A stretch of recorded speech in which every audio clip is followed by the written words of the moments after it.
AP CM చంద్రాల sir Srisailam project కాడికి పోయిండట. అగో ప్రాజెక్టు కాడ వరద వస్తున్నదని ఆఫీసర్లు గేట్లు ఎత్తి నీళ్లను కిందికి ఇడిచిర్రు. మరి ఆడ ఇప్పుడు ఎట్లున్నది ఏం కథ అని అన్ని ముచ్చట్లు అరుచుకునేందుకు పోయిండా. ఎన్ని గేట్లు ఎత్తిర్రు, ఇప్పుడు పరిస్థితి ఎట్లున్నదని తెలుసుకునేందుకు పోయిండా. తెలుసుకుందాం పరి.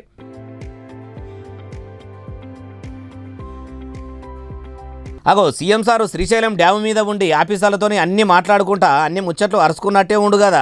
అటెనక సిక్కి అయ్యవారు ఆరతి అంటుపెట్టి ఇయ్యంగానే మనసుల గోదావరి తల్లిని మొక్కుకొని ఇట్లా గంగకు ఆరతి ఇచ్చిండు. అమ్మా గలగలపారే గంగమ్మ తల్లి, మా పసుపుకోమ పార్టీ ఆంధ్రాల ఏలుబడిలకు వచ్చింది కాబట్టి కృష్ణమ్మ పరవళ్ళు దొక్కుకుంటా మా పల్లెకు రావాలే తల్లి, అన్నదాతలను ఆదుకోవాలి అని మనసులో దలుచుకొని కొలుసుకున్నట్టే ఉన్నాడు. ఆడికెళ్ళి గుడికాడికి పోయి మల్లన్న దేవుని దర్శనం చేసుకున్నాడు. అయ్యవార్లు కూడా సీఎం అయినాక మొదటిసారి వచ్చిండని మంచిగానే ఎదుర్కొన్నారు. ఆలయం అధికారులు కూడా అన్ని మర్యాదలు మంచిగానే చేసినట్టురు.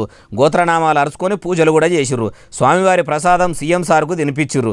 ఇట్లా శ్రీశైలం ప్రాజెక్టు కాడ సీఎం సార్ వచ్చుడుతోని పండుగ లెక్కనే అనిపించిందట.